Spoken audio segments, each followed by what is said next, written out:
na yo. Changer position. Bokola suka ekozala na bandoki.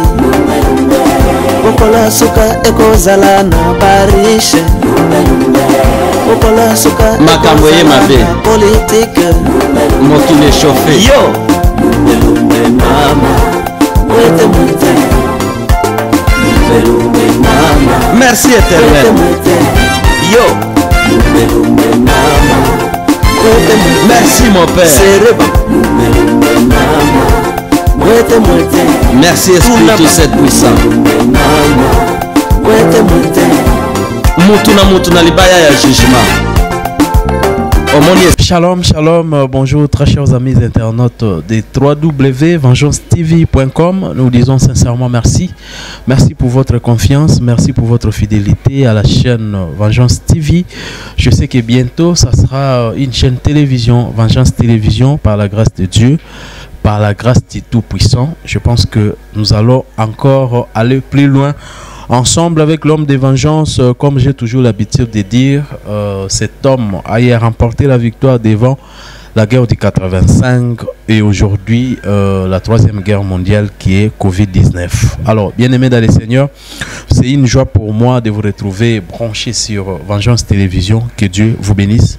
Je suis avec le prophète de vengeance, le prophète Charles Louot, pour parler d'un sujet très capital. Il s'agit bel et bien de la guerre des races, la guerre des continents.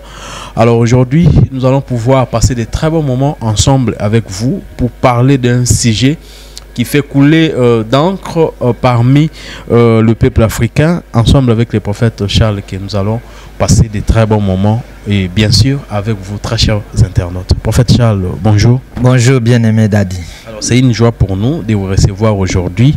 Nous voulons juste avoir les nouvelles par rapport à votre santé et puis par rapport à tous les enfants de vengeance et tous ceux qui nous suivent partout dans le monde. En tant que fils du grand créateur, du grand libérateur original, qui est le grand créateur, je dirais simplement que tout va bien. Surtout en tant que leader spirituel des âmes, il faut que je sois en bonne santé pour que les enfants de Dieu, les femmes et les hommes Dieu, les femmes et les hommes sauveurs, défenseurs, soient aussi en bonne santé. De mon côté, tout va bien. Voilà, alors entrons rapidement dans notre sujet, très chers amis internautes. Prophète Charles Louot, nous voulons juste avoir une explication, une définition par rapport à la guerre continentale, à la guerre des races. C'est quoi la guerre des races, la guerre des continents? Selon la vengeance, je vous ai très bien suivi au début lorsque tu étais en train de faire ton introduction. Tu as bien dit par la grâce de Dieu, nous allons bien. Et à la vengeance, nous disons aussi par la vengeance de Dieu, tout va bien. La guerre des races, autrement appelée la guerre des continents, c'est une guerre d'incompréhension. C'est-à-dire la guerre des conflits, les conflits entre les races. Pourquoi j'appelle ça une guerre d'incompréhension? C'est-à-dire, les uns prennent une position supérieure pour chercher à maltraiter les autres. Là, vous parlez du camp des Blancs. Je parle de l'homme blanc, aujourd'hui l'homme asiatique. Pourquoi il y a incompréhension? Parce que l'intelligence de l'homme blanc, l'intelligence sale de l'homme asiatique, pousse l'homme blanc ou les autres races à considérer les autres races comme s'ils étaient inférieurs à leur race. Or, Dieu qui est juste nous a créés sur les mêmes points d'égalité. Dieu n'est pas injuste. Ce sont les hommes, les orgueillés, les mercenaires, les sanguinaires sur la terre qui viennent imposer l'injustice. Alors, voulant trop gagner en maltraitant les autres, voulant rendre les autres races leurs esclaves, c'est pourquoi ces conflits-là, nous appelons ça la guerre des races. Et le problème, c'est que cet homme-là qui crée la guerre des races, c'est lui-là qui applique la haine pour détruire les autres, qui cherche à rester seul. Il connaît très bien l'histoire. Que la race que je suis en train de maltraiter a beaucoup contribué pour la création. Beaucoup de choses que nous utilisons aujourd'hui ont été inventées par les savants noirs, l'homme noir. Mais l'homme noir est entré dans une grande distraction spirituelle, politique et scientifique. Parce que cette guerre des races est une guerre spirituelle, politique et scientifique. Alors, le prédicateur spirituel, politique, scientifique des autres races ont joué un mauvais grand rôle pour détourner les autres races, surtout la race noire, de leur Dieu, pour que la race noire se méfie, c'est-à-dire ne se confie pas à sa spiritualité, c'est-à-dire à ses bons hommes spirituels, n'ayez pas confiance de ces hommes, des bons hommes politiques, n'ayez pas confiance à ces instruments scientifiques. Alors l'homme noir devient aujourd'hui le dernier des races. Et les autres races décident dans leurs réunions occultes pour dénigrer, pour humilier, pour tuer volontairement l'homme noir. Les autres races aujourd'hui sont capables d'imposer des leaders, des responsables, de gérer, de contrôler, de diriger même l'argent des pays africains. C'est ce que nous appelons aujourd'hui la guerre des continents.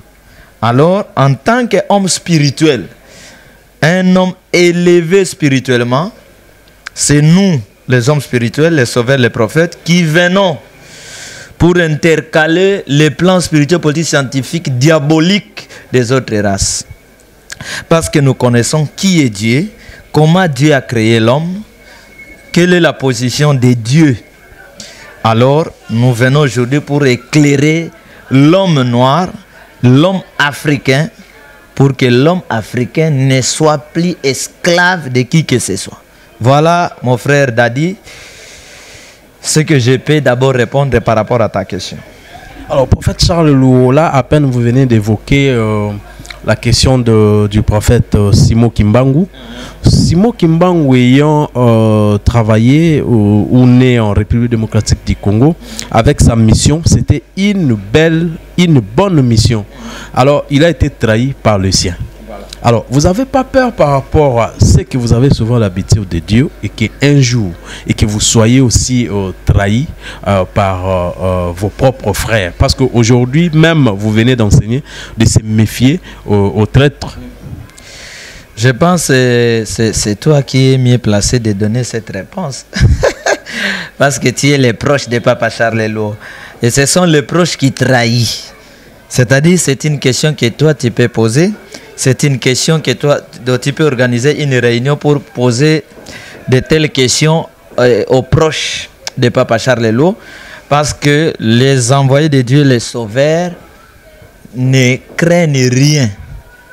Les sauveurs sont là pour écouter la voix du grand créateur. C'est lui qui envoie les sauveurs. Quand nous venons sur la terre, nous savons qu'il nous a envoyés et pourquoi il nous a envoyés. Je suis descendant des hommes forts, des grands prophètes. Nous ne craignons rien sur la terre parce que nous sommes les esprits du Dieu grand créateur et l'œil de Dieu. Comme Apocalypse vient de dire, les 7 esprits tout autour du trône de Dieu. Alors nous obéissons à la voix qui nous a envoyés parce que nous avons une mission, celle de sauver. Donc nous ne craignons absolument rien. Effectivement, c'est l'évangile de l'homme blanc, l'homme de mauvaise foi, qui a dribblé le cœur de l'homme noir, qui a fait croire l'homme noir que l'homme blanc est un Dieu pour l'homme noir. Et à partir de cette évangélisation diabolique, l'homme noir est devenu très faible. L'homme noir est prêt à trahir son frère pour dire toutes les vérités ou tous les secrets à l'homme blanc et aux autres races. Mais je pense que petit à petit, nous sommes en train de gagner les cœurs de l'homme congolais et surtout de l'homme africain. La guerre est déjà là. Nous ne craignons pas la guerre. Nous avons déclenché cette guerre. Nous devons prouver de quoi nous sommes capables en tant que des hommes spirituels. Je pense que mon frère Dadi, parce que je suis noir, je suis fier parce que je suis noir, mais ce que je plaire, c'est que les noirs sont lents à comprendre leur sauveur. Mais depuis que je suis là, j'ai commencé ma mission. J'ai beaucoup frappé les Américains, les Européens, j'ai beaucoup frappé les leaders sur la terre parce que la guerre est d'abord spirituelle. Après, ça devient politique. Une fois que le leader politique que nous avons aujourd'hui, les religieux, s'ils avaient compris la mission des révélateurs, je pense qu'aujourd'hui, il n'y aura plus match entre le Congo, l'Afrique et les autres races ou les autres continents. Alors, ces continents-là, que les Noirs sont en train de craindre aujourd'hui, il connaît les capacités de l'homme noir. L'homme noir s'adapte facilement. L'homme noir est très fort. L'homme noir est capable de tout. Je pense que le monde est en train d'être divisé en deux parties. C'est aussi une prophétie que nous avions donnée, que le monde va se diviser en deux parties. Il y aura le monde de l'homme noir et le monde de l'homme blanc. J'ai bien dit ça, que ça va commencer aux États-Unis. Parce que comme grande puissance, à l'époque, il faut que les États-Unis soient divisés en deux, parties le monde de l'homme noir et de l'homme blanc. Et là, l'homme noir va démontrer de quoi il est capable. Parce que beaucoup de choses que nous sommes en train d'utiliser aujourd'hui, c'est l'homme noir. Que ce soit les téléphones. La terre de l'homme noir est tellement riche. L'homme noir lui-même aussi est tellement riche. Alors l'homme blanc, lui, ne fait que l'homme noir ne sait qu'organiser pour détruire l'homme blanc. C'est pourquoi l'homme noir, l'homme blanc s'est organisé pour détruire l'homme noir. C'est pourquoi l'homme blanc ne veut pas que l'homme noir s'organise. Vous comprenez? Il contrôle l'homme noir, il suit l'homme noir, il désorganise l'homme noir, il divise l'homme noir parce qu'il sait que dès que l'homme noir est organisé, dès que l'homme noir s'humilie à la voix du grand prophète, de son Dieu, c'est fini, l'homme blanc devient esclave. Mais l'homme noir est esclave aujourd'hui parce qu'il est lent à comprendre. C'est pourquoi aujourd'hui, le message que je viens faire pour les Africains, c'est le message d'attaque, c'est le message de légitime défense. Nous sommes au temps de la vengeance. Je dis aux Africains, le temps de la loi de Moïse est parti, le temps de la grâce de Christ n'est plus. Tous ces deux temps sont devenus, les deux temps sont devenus les conseillers du troisième temps qui est le temps de vengeance. Au temps de vengeance, légitime défense, au temps de vengeance, œil pour œil, dent pour dent, au temps de vengeance, chacun pour soi, Dieu pour nous tous. Cela veut dire que si l'homme blanc attaque l'homme noir, les noirs, donc immédiatement, ils doivent aussi attaquer l'homme blanc. Si l'homme asiatique tue un noir, les noirs doivent tuer dans l'immédiat l'homme asiatique. Donc c'est ça le message. Et avec ces comportements, je pense, il y aura la paix, il y aura des réunions pour créer un climat de paix. Mais si on tue les noirs de gauche à droite, les noirs croisent les bras, et ces gens-là, les citoyens de ces pays-là, donc qui tuent les noirs, viennent en Afrique, sont protégés par nos généraux, par notre police, par nos politiciens. Alors, ça, c'est nous rendre esclaves de génération en génération. Nous devons aller appliquer ce que le prophète de vengeance dit aujourd'hui, légitime défense. Œil pour œil, dent pour dent. Parce que tous sommes créés à l'image du Dieu grand créateur. Voilà. Merci, très chers amis internautes. Prophète Charles, bien-aimé, vous nous suivez avec le prophète des vengeances. Prophète Charles, il y a quelque chose que je pense de temps à autre.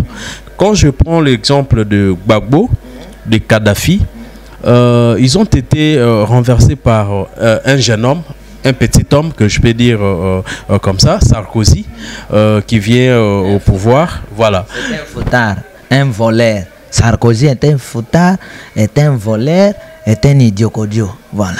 Voilà. Il vient au pouvoir en France, si je ne me trompe pas, c'était avant 2012. Avant 2012. Alors il prend le pouvoir, il attaque Gbagbo, il attaque Russie, il attaque Kadhafi. C'est aussi un assassin. Donc il est classé dans la liste des mercenaires, des traîtres et des assassins. Il est moins reconnaissant. Il est moins reconnaissant. Et Kadhafi, c'est un président plus que Sarkozy. Sarkozy est un bandit. Donc le vrai nom de Sarkozy, c'est un bandit, c'est un assassin, c'est un voleur. Voilà. Donc même en face de Sarkozy, moi je lui dirais ça. Voilà. Okay. Avant de faire la guerre à ces deux grandes personnalités africaines, ils ont d'abord divisé leur pays. Voilà. Le pays était divisé d'abord en deux. Il y a d'autres qui combattaient Kadhafi et de l'autre côté de la Côte d'Ivoire, d'autres aussi combattaient Gbagbo. Pourquoi les Blancs arrivent-ils à nous séparer, même si ça passe bien dans notre pays, même si les choses évoluent correctement? Parce qu'on ne peut pas parler aussi du développement par rapport à un pays comme la Libye. Vraiment, la Libye était vraiment un pays développé au moment du Kadhafi. Et aujourd'hui, il y a de plaire à la Libye. Alors, prophète Charles, un mot par rapport à ce comportement que je peux qualifier un comportement de la haine, si je peux dire ainsi, un comportement qui ne donne pas un bon exemple par rapport au peuple africain. C'est ce que nous appelons des erreurs spirituelles, des erreurs politiques et des erreurs scientifiques. L'homme noir est incapable de reconnaître les capacités de son leader. L'homme noir incapable d'aider son frère. L'homme noir incapable de soutenir les talents, les justes, les visionnaires. L'homme noir incapable de protéger la vérité. L'homme noir est prêt à détruire son frère pour protéger un étranger qui va aussi le détruire, un étranger qui va prendre toutes les richesses pour aller développer son pays. Alors, l'homme blanc a très bien étudié l'homme noir. L'homme blanc connaît bien, comme je venais de dire, les capacités de l'homme noir, sur tous les plans. Même sur le plan football, si aujourd'hui nous prenons les joueurs noirs, les joueurs blancs, aujourd'hui, pour un match de football, les blancs vont tomber. Vos messieurs là que vous appelez là, rien, ils ne vont rien faire. Parce que l'homme noir est très mystique et il est très fort. Preuve. Il n'y a pas un pays ici, chez nous, ici, un pays en Afrique qui joue les matchs de football et remporte la CAN ou bien remporte Coupe du Monde à l'aide de l'homme blanc. Non. Mais en France, c'est toujours les joueurs noirs qui donnent la coupe. Même en Portugal. Voilà. Toujours les joueurs noirs. Ça, c'est vraiment... c'est une grande preuve là. Vous comprenez? Cela veut dire que l'homme noir est supérieur à l'homme blanc. C'est pourquoi l'homme blanc ne veut pas laisser l'homme noir libre. Alors comme l'homme blanc ne veut pas laisser l'homme noir libre, qu'est-ce que nous devons faire? Nous devons appliquer le système de l'EF, le système de bibon. Vous connaissez le bibon? On appelle ça autrement... il y a encore un autre nom qu'on appelle ça, les bibons. Dans les bibons, il y a les pis. Dès qu'il est temps, les bibons s'éclatent. Vous comprenez? Dès qu'il est temps, l'enfant qui est dans le ventre de sa maman, dès qu'il est 9 mois, il y a une force qui agite l'enfant. La maman doit mettre au monde. L'EF, mêmement. Alors, si les Africains restent dans ce comportement d'attendre que des élections, et on va faire ceci, cela, des dialogues, nous risquons de rester esclaves. Et moi, je ne veux pas que nos enfants, nos fils, viennent encore subir ce que nous sommes en train de subir avec des traîtres, avec des faux Africains. Alors, nous devons appliquer la grande force que nous appelons œil pour œil, dent pour dent, légitime défense. C'est-à-dire, pour les autorités africaines qui ne sont pas prêts à protéger l'Afrique et à développer l'Afrique, les Africains doivent combattre cette autorité jusqu'à les faire partir. Vous comprenez? Oui, jusqu'à les faire partir. Les faire partir ne veut pas dire quitter le pays. Rester au pays, mais il n'est plus président, il n'est plus chef. C'est-à-dire, nous devons avoir des chefs, des présidents sauveurs. Il a un mot à dire, 1000 mots à dire devant l'État français, devant les Allemands, devant les Américains. Comme nous voyons, les Poutines sont libres, comme nous voyons, les États français sont libres, nous aussi, Nous devons être libres. Pour être libres, il faut obéir, suivre la voie de vengeance. Donc les Africains, qu'ils se lèvent, qu'ils se révoltent contre l'imposition diabolique des Européens, des Américains, des Asiatiques sur les sols africains. Voilà. En fait, Charles, merci beaucoup. Il y a toujours quelque chose que je vais vous demander. Pourquoi en Afrique, lorsqu'il y a des élections, quand un président passe, on attend que l'Amérique puisse valider les élections. On attend que le président de la France puisse se prononcer par rapport à ces élections. Mais cela n'est pas, disons, le même avec nous, les Africains, avec les Européens et puis les Américains. Quand il y a les élections en Amérique, on n'attend jamais le président du Congo dire un mot par rapport à cette élection. Pourquoi cette contradiction? C'est tout simplement celui qu'on appelle esclave. Il n'a pas un mot à dire devant son maître. Mais le maître peut tout imposer sur l'esclave. Donc c'est le système d'esclavagisme. Vous comprenez? C'est-à-dire en Afrique, même si vous avez quelqu'un que vous appelez président de la République, vous l'appelez président de la République, mais lui aussi a son président. Or, aux États-Unis, le président de la République n'a pas son président. Son président, c'est l'esprit qui le guide, c'est la loi de son pays. Mais chez nous, nos présidents, nos généraux, nos ministres ont leur président Macron, ont leur président Bush, ont leur président Donald Trump, ont leur président tel. C'est ça l'esclavagisme. Donc jusque-là, en Afrique, il n'y a pas un président libre. Les Africains ne sont pas libres. La voie de la liberté, c'est la voie de vengeance. C'est la voie de soulèvement. C'est la voie de la révolution, la voie de la révolte. Voilà. Prophète Charles, nous sommes pratiquement à la fin de notre entretien. Un mot pour réveiller tous les Africains qui continuent à dormir, parce que nous avons compris, nous sommes debout il y a cela des années où on se bat à côté de vous. Alors, un mot pour tous les Africains pour se réveiller, parce qu'il y a un sommeil profond, généralement dans toute l'Afrique. Je demande d'abord à tous les Congolais de partager ces messages gratuitement. Nous sommes au temps de la vengeance. Un temps très fort pour le changement de leadership. Les Blancs nous ont dirigés, les Asiatiques nous ont dirigés en nous maltraitant. Alors,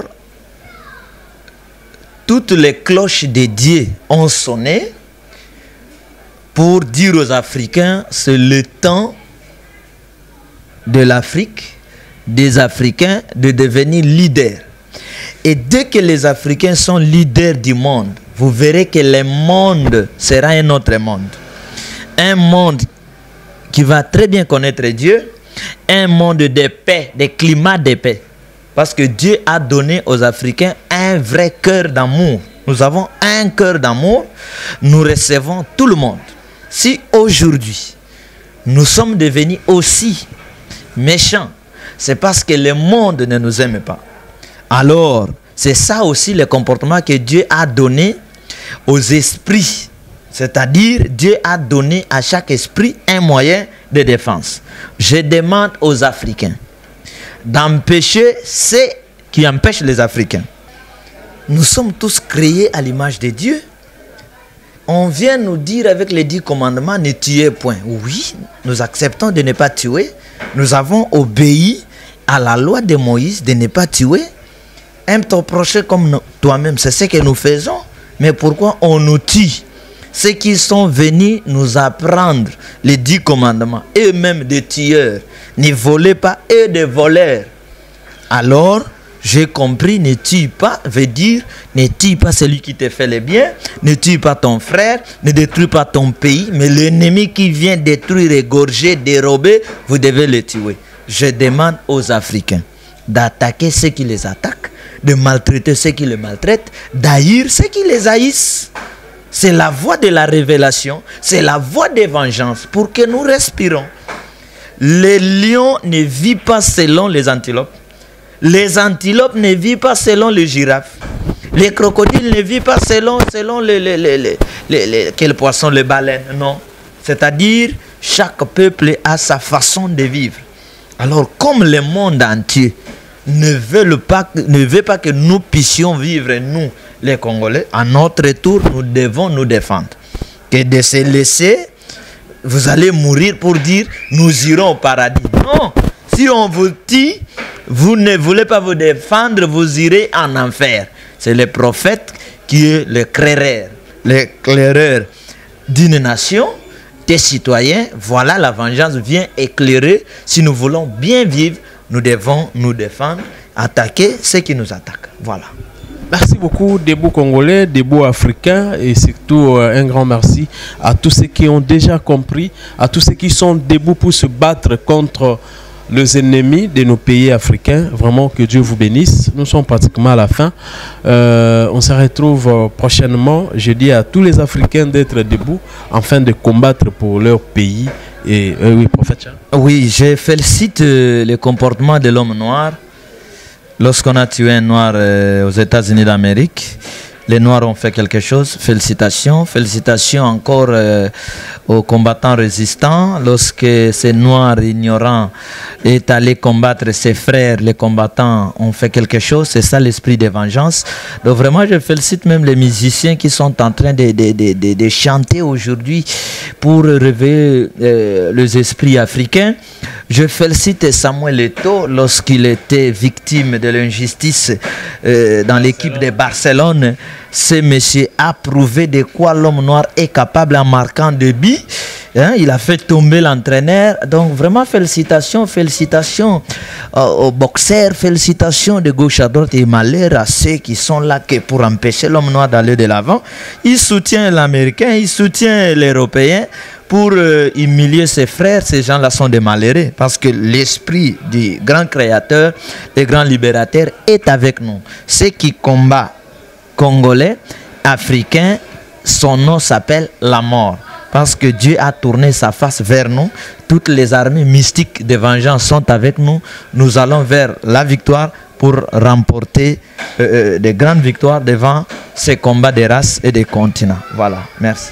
Merci beaucoup. Je pense que nous venons encore de remporter une victoire contre le Covid-19, quelque chose qui a été préparé pour contre nous par les Blancs, mais nous sommes des victorieux. Que Dieu vous bénisse. On se retrouve prochainement. Là, c'était avec le prophète Charles, le prophète du vengeance. On se retrouve très prochainement. Que Dieu vous bénisse. Changez position. Bokola suka ekozala na bandoki, bokola suka ekozala na barishe, bokola suka makambo ye mabe politique mokile chauffé yo lumbe mama wete mwite lumbe mama merci éternel yo lumbe mama. Merci mon Père. Merci Esprit tout cette puissant. Mutuna libaya ya jugement.